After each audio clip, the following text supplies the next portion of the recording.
Jokic in foul trouble. We're good. We're good. Keep going. Oh, Yeah. because you're getting Jokic in foul trouble. You're getting Aaron Gordon in foul trouble. You're getting the wings in foul trouble. So it's like the the the the amount of pressure they're applying to the basket. Minnesota, I think that's really the difference for them because they're not shooting that many threes this series. Have you noticed that? Right? They're not. They're. I mean, they're taking them obviously, but like usually they shoot more threes than they normally have, Mm-hmm.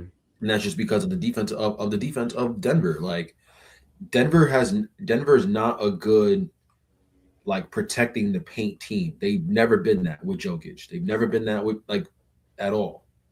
So it's like now it's kind of like Denver kind of has to like play Valanciunas for a little bit. I think you kind of have to play Valanciunas a little bit.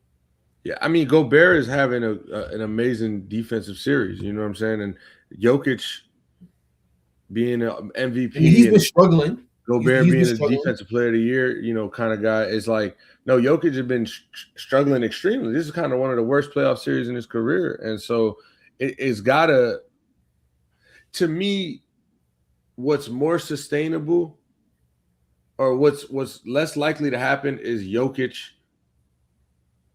going down this path of shooting under 40% versus Minnesota being able to just bully them on offense and bully them actually on both sides of the floor Right, right. while their superstar player and their starting two guard or starting point guard is out. Like I can see Jokic and Murray just turn his, what I'm saying, turn his up. And for me, it should have never gotten to this point, right? They've been outplayed, and you got to give a lot of credit to Minnesota for just beating them up. And it's not like Anthony Edwards came out here and he's averaging 28 in the series, but it's not like, it was just the Anthony Edwards show. Obviously in the game two when they came back down 22 or they was down 20 or so in like game 2 or 3. And it was Anthony Edwards came, but the whole team has been rocking this series. And so the flow being messed up, the flow being messed up in this way when it's your best player and another great starter, it has to show. And if you're Denver, your opportunity to strike is now. Oh, 100%. I do believe now that especially with the whole injuries between with DiVincenzo and Ant, I feel like that changes how you attack them, how you attack Minnesota on defense as well. So now, are we going to see added pressure in the paint from Denver guards now? That's what I'm interested to see how they adjust, because in this series it's been what have we noticed with the series? It's been what the points in the paint. Whoever wins the points in the paint wins what has been winning the games, and Minnesota has been killing them in the points in the paint. So I feel like that's been the determining factor in this whole series. So I feel like with those two guys being out, and don't get it twisted, like DiVincenzo is a plus defender in the NBA. Ant is a plus defender in the NBA. So you're losing two plus defenders. You're losing two plus defenders.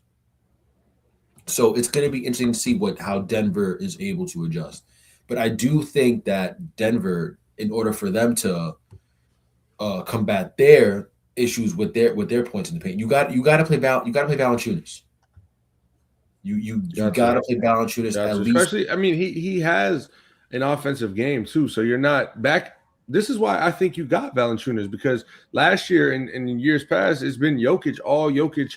Once they take him out for the playoffs, in the playoffs, they get stagnant. The center position it gets stagnant, and they can't score at the same rate. They don't move the ball at the same rate. So having a guy like Valanciunas who has a similar style to gameplay as Jokic and is a 7-footer, I think you got to play him, like you said. And who's also a better rim protector. He is, and also, Gobert has had Jokic's number this series, and whether that's mental at this point or Jokic is just not able to find the bucket, try something else. You know what I'm saying? And maybe have another guy go at him. And and crack the code. But Jokic to me is still going to turn it around. That's why I'm not really too pressed. If you would have asked me as soon as the game started, yeah, this is over. Minnesota, they're going to pack them up.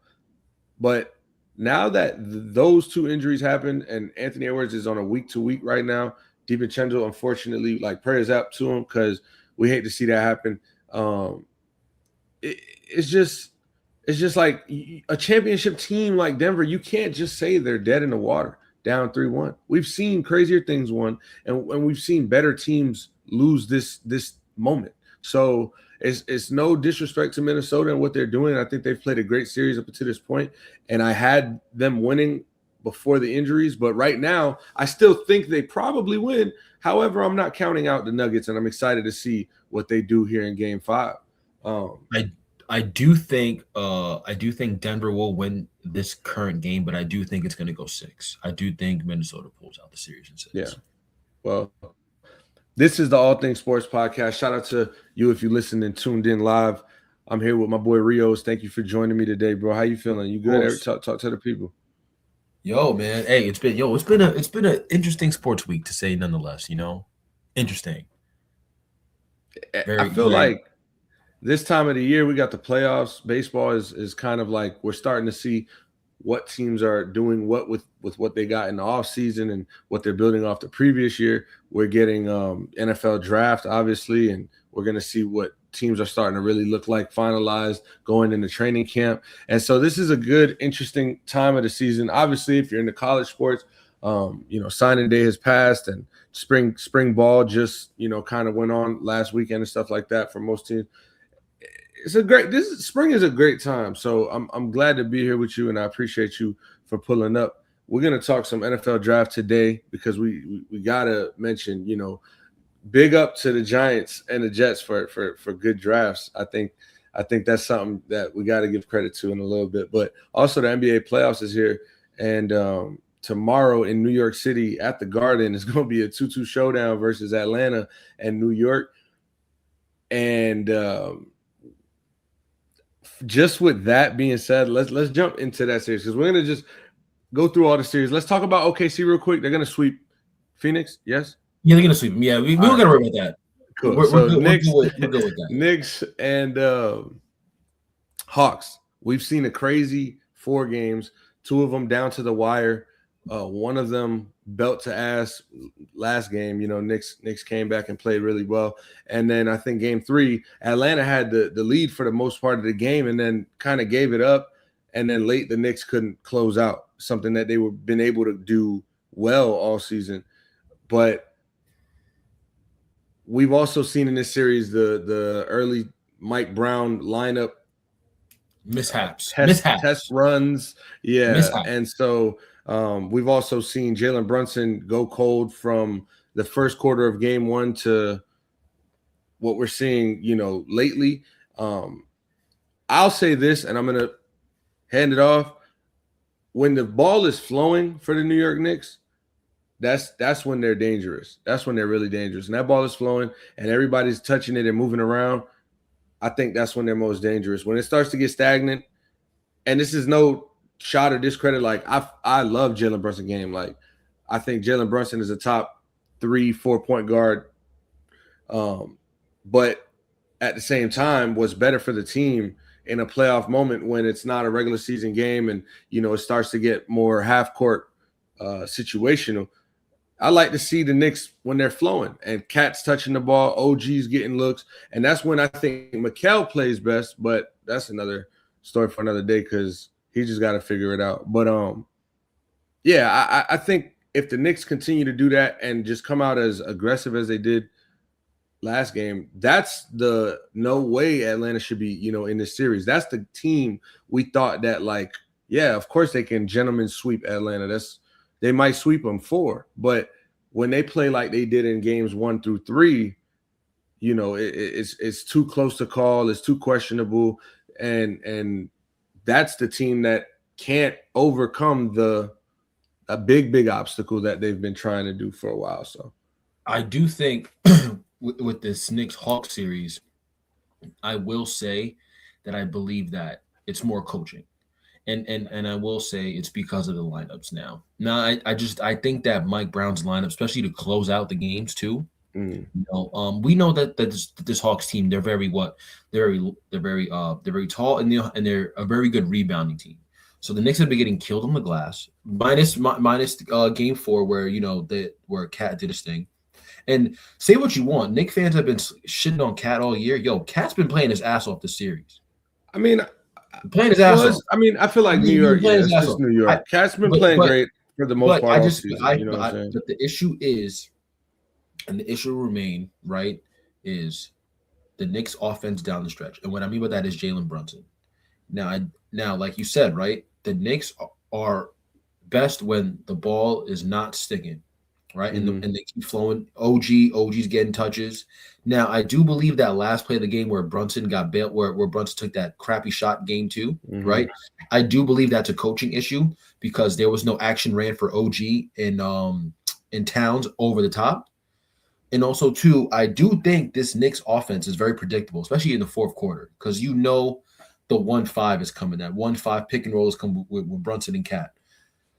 Now, my issue is that when that 1-5 is flowing, everybody else gets stagnant, and there's no action in the midst of that. So then you have other guys who just hunt in the corner, and they just sit in the corner or they just sit in the wing and they're just waiting. So I feel like that.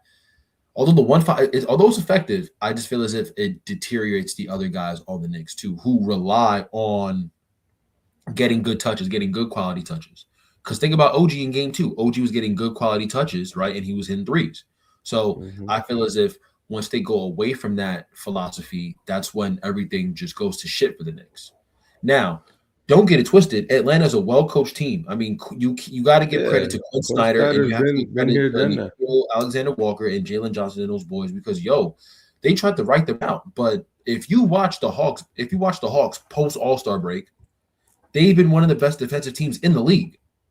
Teams in general, I think they've lost only like 6 games. 5-6 games, right? But defensively, they've been one of the best teams in the league. So I feel as if that is getting lost in the sauce too. But also too, I will say this too. I do think, and this is just across the board from the NBA playoffs too. Just because we had this year a third of the teams were tanking, right? I feel as if us as NBA fans, right, and as NBA watchers, we really could not truly assess how good teams really are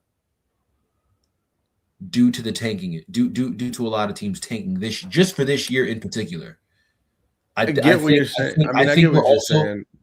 I think part of it is like the visual eye test of teams too. Because if you look at Portland's better than what we actually think they are.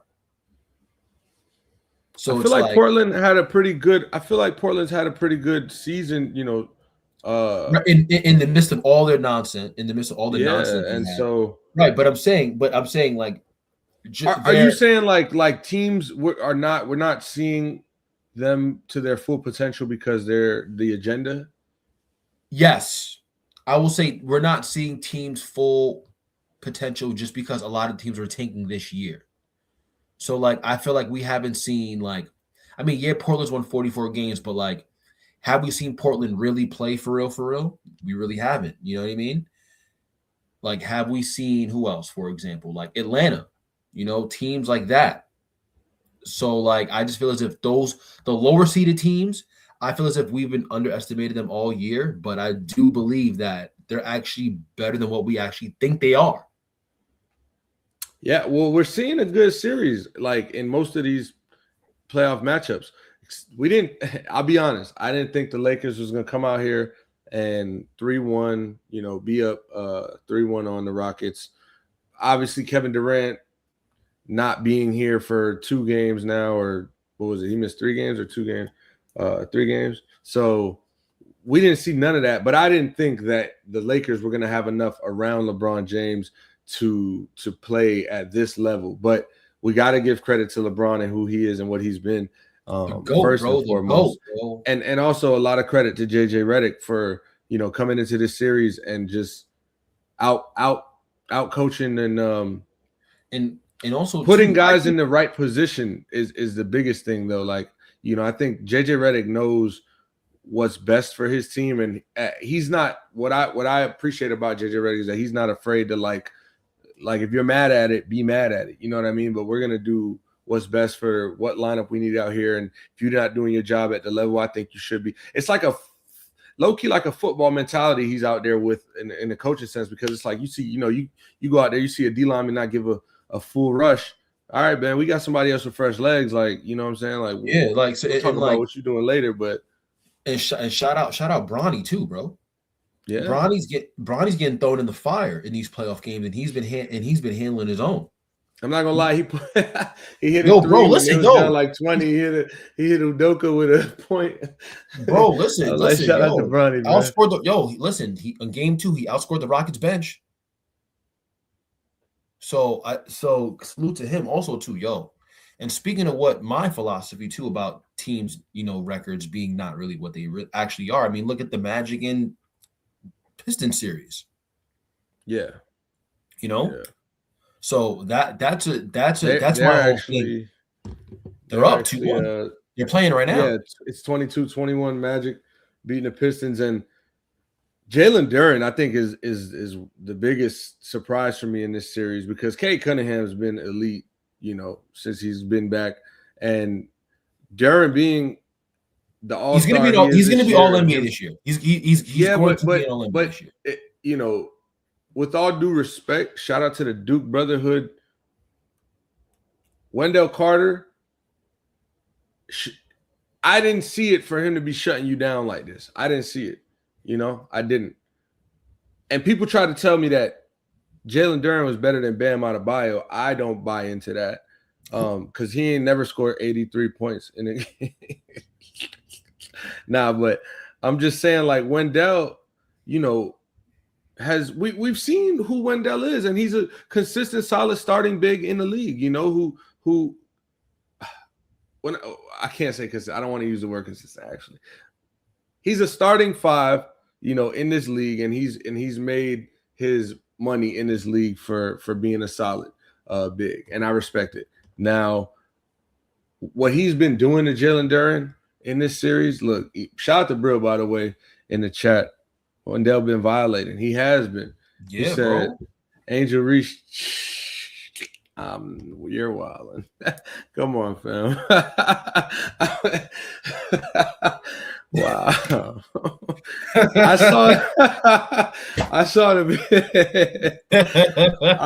video where she posted Wendell Carter alley-oop over Jalen Duren, which I thought was crazy.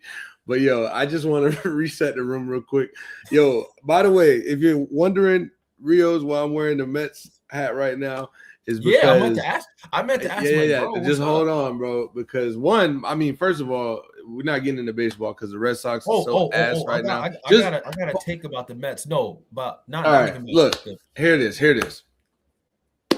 I'm going to be the good luck charm for him. I say, you know what? I'm going to come back to the podcast. I'm going to have a Mets hat on. This is so bad and embarrassing for what, the city tries, man. And it seems like they can't never get it right? So what I'm trying to do is just look, bro, tonight's episode, me wearing this shit on camera, it's going to be a good energy spark for them. You know what I'm saying? I will say this.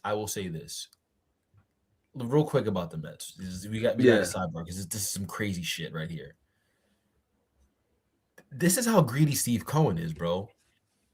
You not gonna sell no single game tickets until July? Hey man, if they die, they die. If they die, they die. No, because you know what that means, right? No, they thought they were gonna be good. That's what they thought they were gonna be good. Yeah. Fuck that. They thought they were gonna be. Well, good. They should. No. They should be. That's the problem.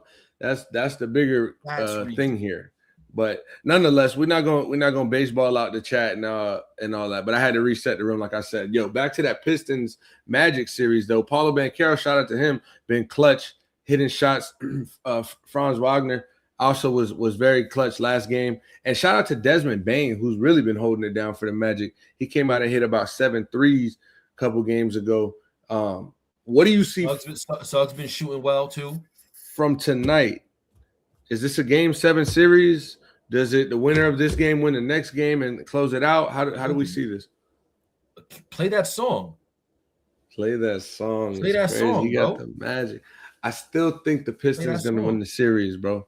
I mean, I still think it's gonna Detroit's go gonna win it's the gonna go series. 7. And you know what I'm disappointed in? Where is Dennis Jenkins? You know, that's like where is my boy? Bro, 82 DJ, overall in where 2K, he bro. at? What you mean? 82 overall DJ, in 2K, where bro. he at? Bro got Orlando in 7. Exactly. I got Orlando in 7, bro. Fuck it. I And I will mean, say, it's definitely this possible. about the Magic too, though. I will say this about the Magic, yo. They play. I mean, granted, their season has been. They've had a lot of shit this season too, but I will say, just in terms of their backcourt with Suggs and Bane, yo, pit bulls on defense, bro. Pit bulls on defense to the point where like For sure.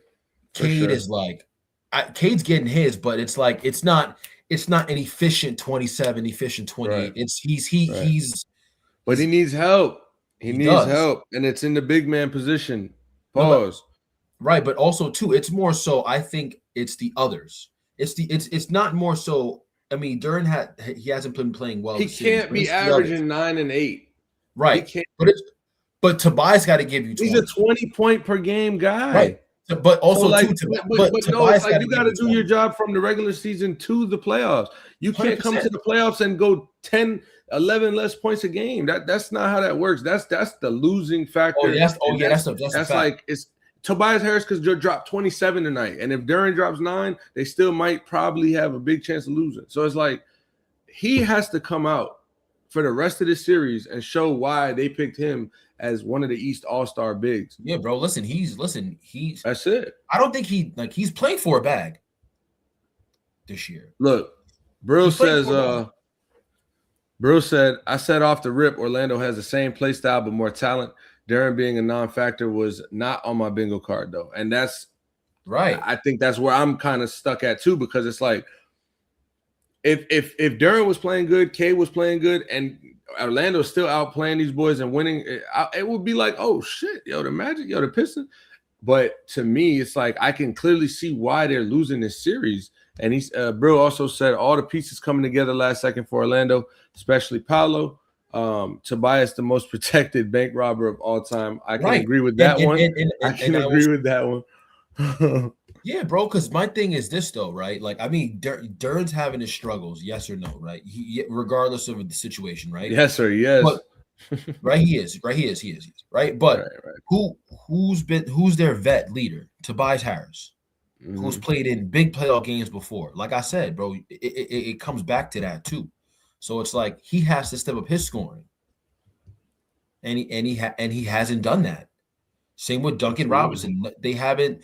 Those shooters, right, that you kind of replace for Beasley, right?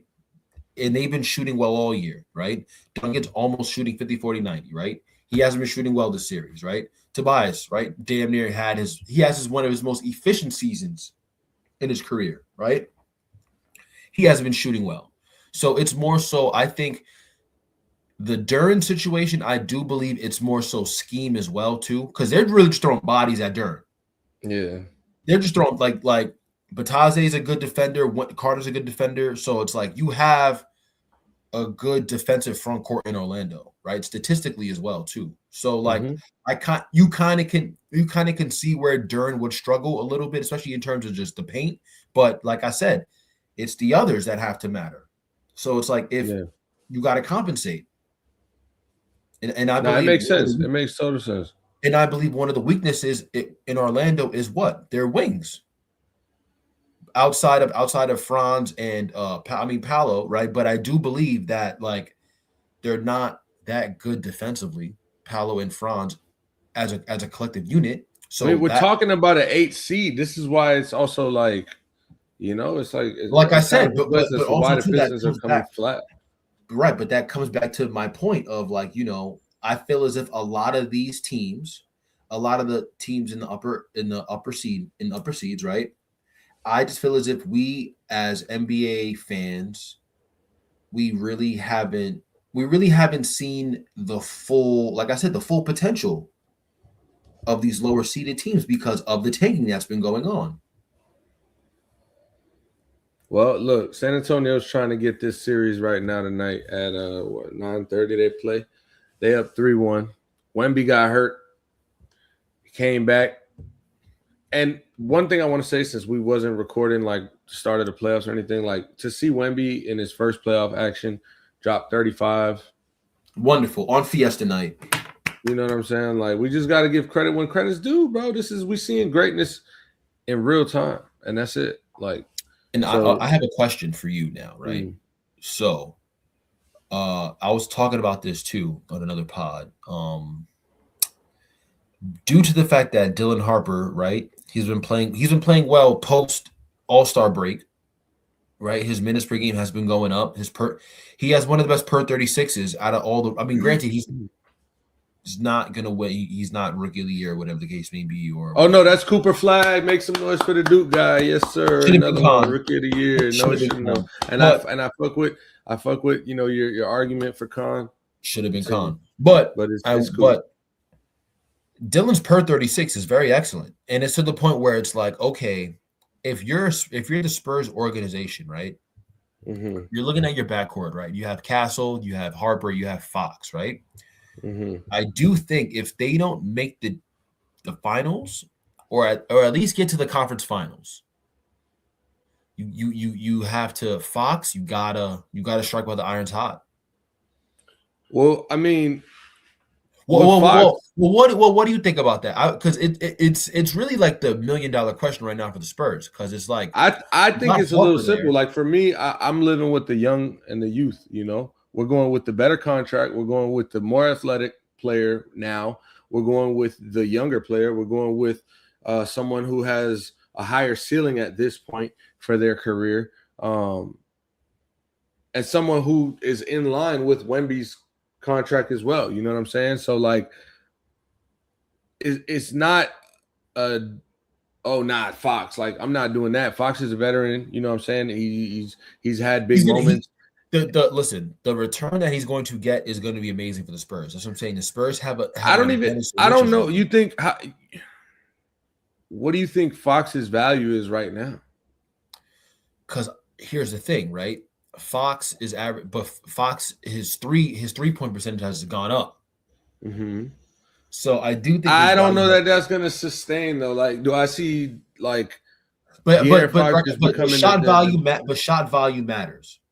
So it could be lost. I feel like this year, especially with the Spurs too, with the Wemby minutes, minutes in particular, right? I do. Mm-hmm. If you look at it, the shot meters, the shot volume when Wemby's in versus when he's out of the lineup, it's one of the biggest. I mean, you know, it's got to help him a lot, get a lot of open shots.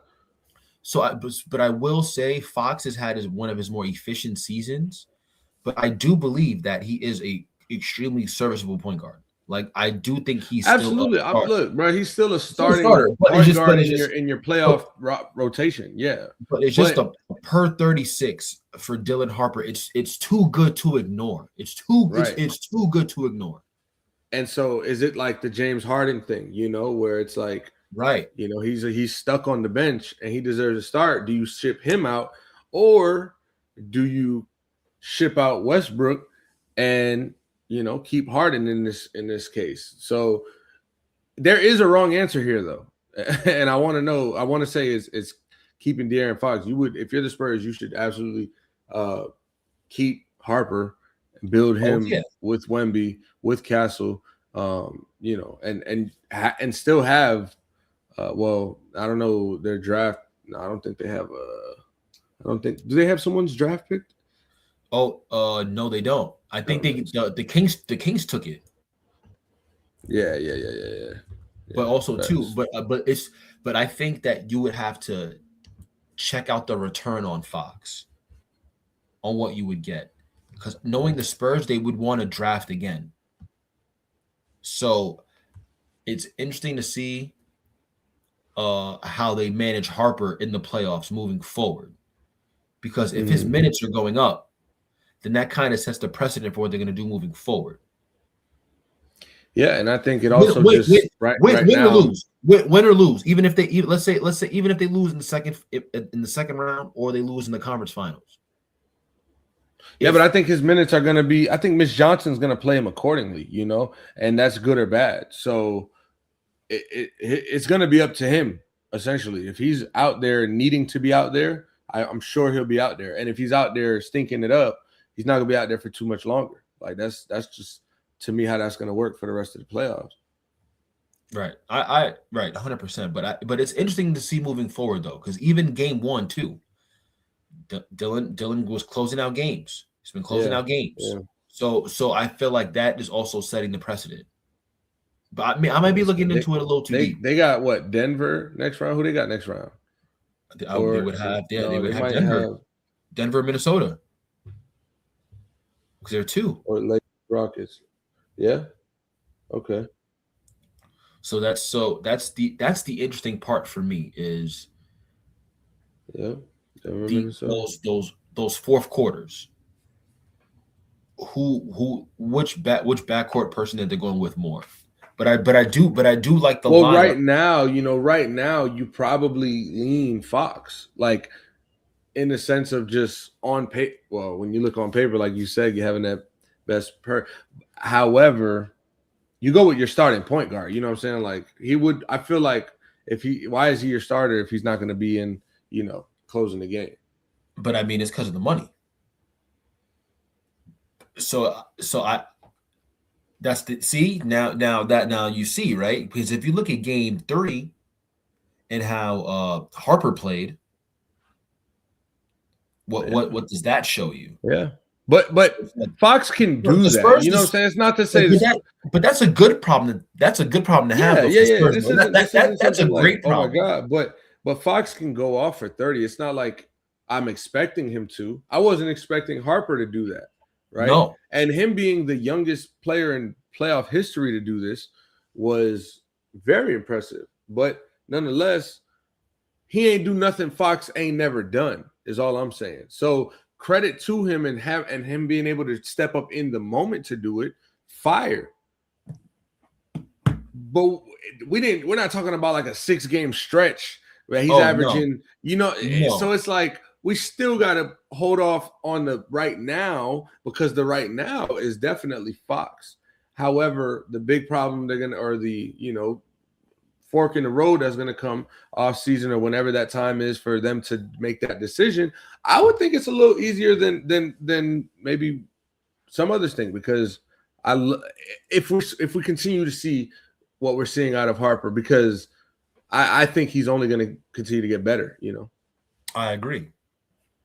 All right. Well, let's talk about the NFL draft, because I think the only other series we didn't talk about was the Cavs Raptors and the Celtics Sixers. That Cavs Raptors, by the way, was a snooze fest. They couldn't hit a shot. They couldn't hit a free throw. Nonetheless, I still think the Cavs are going to win that series. It's 2-2 though. Let's be clear. It is 2-2, but I think the Cavs will win that series. And then Boston's up 3-1. They're going to pack up Philadelphia in a matter of days. So, boom, boom, boom. I wish we had that NFL transition. Chris Berman. I know. What was that? Sunday primetime. Yeah, bro.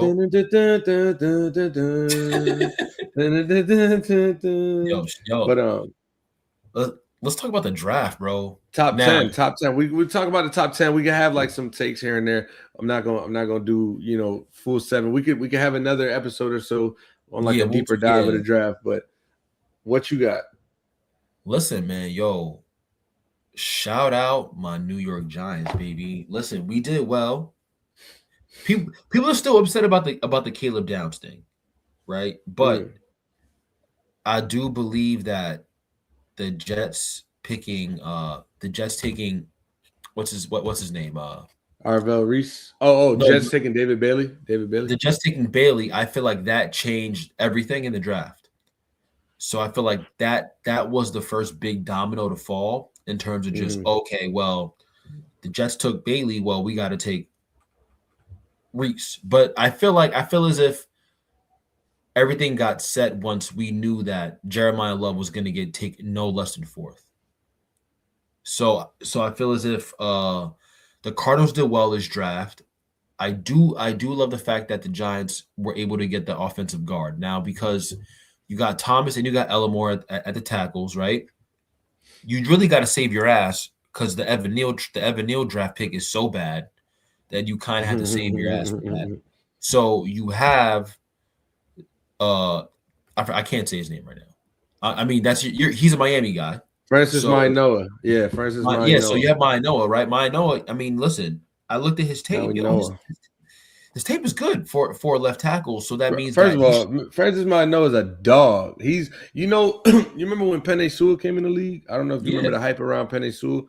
It's that same type of hype. Like obviously, Penei Sewell was drafted like 2 overall or 1 overall or whatever. He was, top and deservedly so. Like, but he's right there as far as just being that type of dog, go get it, super athletic tackle who is strong as shit, you know what I'm saying, and really about his game. So and I want to say a team who's outside. Now, I want to say a team who's outside the top 10, but I say what you want, bro, about the Cowboys, bro. Say what you want about the Cowboys, man. Listen, the way they draft, I love it because you know why? They don't think too hard. There's no analytics involved. Get me the best player you can get, and then after that, we'll figure out the rest. And that's why the Cowboys, say what you want about them on the field, they win the draft. They win the first round. They've been hitting home runs in the first round for the past, I say, 5 years right now. So them trading up to get downs, I feel as if that was a big deal for them. But absolutely. But now I have a question is the knee going to be a big thing? And I do think that's why the Giants did not draft him. Yeah, but the Giants had the 4th pick. You know what I mean? Right, but they had Downs. They could have got Downs at 10. Oh, at 10. No, but okay. First of all, the Giants needed Maui Noah. A lineman. We needed a lineman. So with the Cowboys, they don't need O lineman necessarily, right? They can use a Maui Noah. Anybody could use a Maui Noah at that, especially at that point in the draft. But the Cowboys, always want to go, like you said, best available. They're just going to go for that talent. And that's how a lot of great football teams are built as well. But the Giants struck 2 home runs at, I would say, one need with the tackle. And then edge, I feel like you can always use an elite edge. Like your football team always needs an amazing pass rusher. So if you can strike an A+ at those 2 positions versus Caleb Downs would be an A+ at safety, especially at that value, but it wouldn't be an A+ draft pick. It would be a B to me because you needed Maui Noah. You know what I'm saying? Like if you take Caleb Downs and Reese, you're going to be like, fuck, bro. Jackson Dart's looking at you like, we had this dog right here that we could have, had for the next 10 to 15 years. And I can say too, with Reese, the Harbaugh loves a 3-4. So people think, oh, he's going to play outside technique. I don't think he's going to play outside technique for the Giants. I do think because we have Burns and you have Carter. Right. So he's not going to play that outside technique position. Would I like him in that secondary linebacker position? Absolutely. Where you rush him a couple times? Absolutely. Yeah. So I do think that Reese is the more versatile pick out of all those edge rushers. Even Walker from that the Cowboys picked. Yeah. I mean, Lawrence. So I do think Lawrence. So I do think that Reese is gonna play secondary linebacker.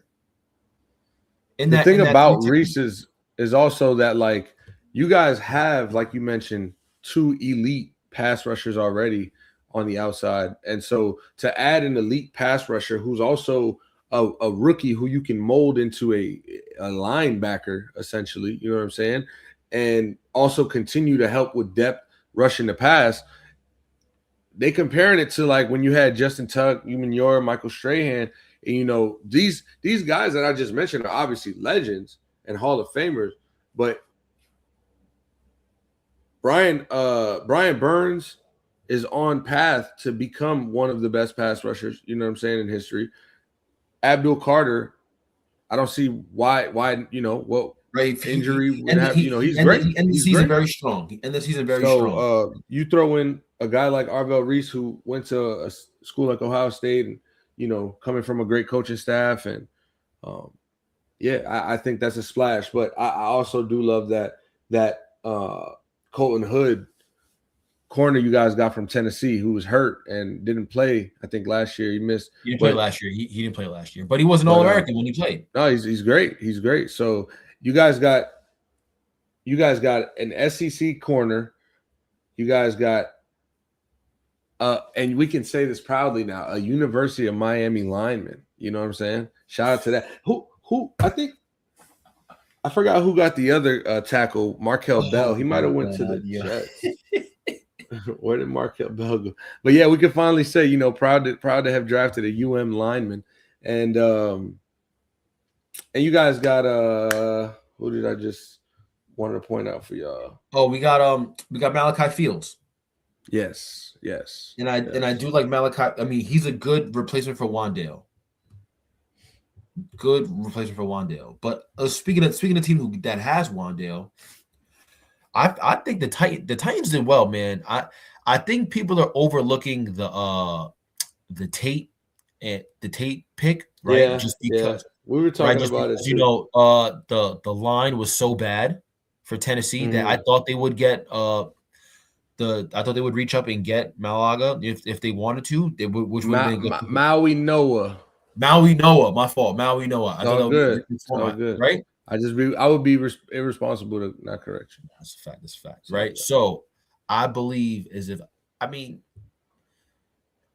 I got a question for you though, from a fantasy perspective, right? Who do you think is in a better situation?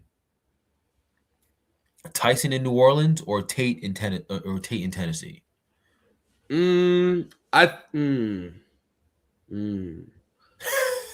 Let's break it down, because I think Tyson in New Orleans has a lot of opportunity. I mean, Tate's going to have tremendous opportunity, but with Olave sometimes being inconsistent in the lineup, as right. Well, he's always hurt. He does get hurt a lot.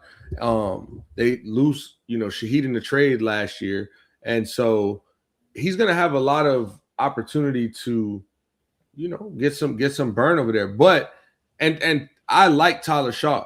Tyler Shough, to me, I do too. He stepped up late last year and showed that he's I think he has some of that gunslinger mentality where he's willing to just show up. But he's capable. But he's not a bad decision maker. No, I don't notice wild turnover. He makes rookie mistakes. He made some rookie mistakes last year. He held on the ball too long. All of that, and every quarterback did and does. But he, to me, is somebody that I feel like I would trust as my QB1 as a young guy. Going to look at Cam Ward now and Carnell Tate, it's like, and by the way, Jalen Tyson's a dog. You know what I'm saying? Jordan Tyson. Jordan Tyson. Right? Jordan Tyson's a dog. And so with Carnell Tate being in Tennessee, them having Ridley, them losing Westbrook Akine, I think he came to Indianapolis. Right. But you gain Wandale. They gain Wandale, and they also have, I think, DK over there. That Cam Ward likes these guys too. Cam Ward's going to spread the football. He'll throw it to whoever's open. That's why I appreciate Cam Ward too. So to answer the question, I think that him being picked at 4, going to be the number 1 receiver in Tennessee and try to make a big name for himself with a quarterback like Cam Ward, who was just the number 1 overall pick a year before, has a better opportunity to shine, a little quicker in a better situation, because the coaching staff should be looking Carnell Tate's way from day one, especially with Tony Pollard back there. One thing about Dable, he's gonna throw it to that motherfucker. Wide receiver. They're gonna throw that shit. What? So, I mean, it's interesting to see, because I feel as if it's just a matter of, I think, how many hands are in the cookie jar. Yeah. For both teams, because I feel like New Orleans, you still got that run game with Kamara, right? And also too, Kamara commands a decent amount of the passing game too. You have Olave, who's still very capable when he's healthy. He's still very capable. And I do believe that with Tennessee's positioning, right? I just a matter of, can Cam just stay upright? Yeah, I mean, they're gonna have to. And New Orleans has a better O line than Tennessee right now. So it's just like, my issue is right now, can Cam just stay upright in order for him to get the ball to take? I want to. They got. Yeah, they didn't attack anything. Well, they attacked. Okay, they got a new center on a 2-year deal, Austin Schlottman, backup for the New York, I want to say Giants last year. And then they got Cordell Volson, who's a guard who started 15 games for the Bengals in 2024, but missed all of last year because of right shoulder surgery in August when he's and then not attacking that in the draft Right. early, Right. I thought they would go line. I thought they would go line. But also too, I mean, I also believe that they were expecting to take Jeremiah Love too. I mean, I don't love that. I don't love that for Tennessee, at least. Like, we were talking off air about what it was for Jeremiah Love to go to Arizona. And just before we talk about that, they did draft in the 5th round, with the second pick of the 5th round, a guard from Arkansas, Fernando Carmona. Okay. 6'5", 316. So, I mean, they definitely did add a 4-year starter between San Jose State and Arkansas. So and before we move on from Tennessee in total, Anthony Hill Jr., Texas, linebacker out of Texas, in the 2nd round. I think he's a great pick at that value. I would love for Indianapolis to have got him, but I also love that we got CJ from Georgia. So yeah, bro. And listen, y'all did good, man. The Colts did good, bro. Yeah, the Colts did good. But CJ Allen, yeah. But in this first round, though, I wanted to point out Mansour Delane. The Chiefs traded up from 9 to 6 with Cleveland, and they took the best corner in the draft. And Spagnuolo got to be, he had to be the happiest man in the room. I didn't watch the Chiefs draft night or anything like that, but he got to be the happiest guy to know that, like, I mean, they lost L'Jarius Sneed. They've lost McDuffie took a step back. And so declining. At the end of the day, you need to keep that point elite. You know what I mean? And I think that McDuffie's going to have a great year again this year. I do. He'll be able to start fresh. There was a lot of pressure on the Chiefs last few years. Also, I can't look at the Chiefs were down a lot in the 4th quarter. And they were also down players. So it's like a lot. I'll give the benefit of the doubt to that franchise, at least for one-off year, especially when, Patrick Mahomes even went down at the end of the year. But for them to be able to have that top 6 pick and just continue to build on what they already have in the culture that they have, I think a guy like Mansour Delane is a perfect spot right there. It's a perfect spot for him. He's going to be a great corner in this league. If I'm the Chiefs, I tank again next year. It works. No, because the thing is this, right? Next year, what's going to be heavy next year in the draft? The quarterback. No. Pass catchers. Next year's going to be a receiver laden class. Okay. So you want to get you got Jeremiah coming out next year. Ryan Williams, right? You got the other guy from USC's coming out. Yeah. Right? You got the group from Texas. Even Brandon Ennis. Well, I mean, Ennis, but I'm just that's his class. Right. You got the group from Texas coming out. Yeah, Wingo. So it's like you got some pass catchers, man, in next year's draft that are very like, right? I mean, obviously Jeremiah Smith, he's the big fish. Yeah, So yeah, it's yeah. like, and Mahomes is out. So it's like you want to give Mahomes a toy, you know what I mean, when he comes back. So why not? Here's a new toy. Yeah, why? Hey, listen, why? Shit, Yeah, I'd root why for rush it? Jeremiah Smith. And they drafted. I mean, they signed. What's the name? They're in perfect position. Justin Fields. Bro. Listen, They know man. what they're doing. That's that SpongeBob. Right. Like I kind of see it because if you listen, this year wasn't a wide receiver laden class, right? It really wasn't, right?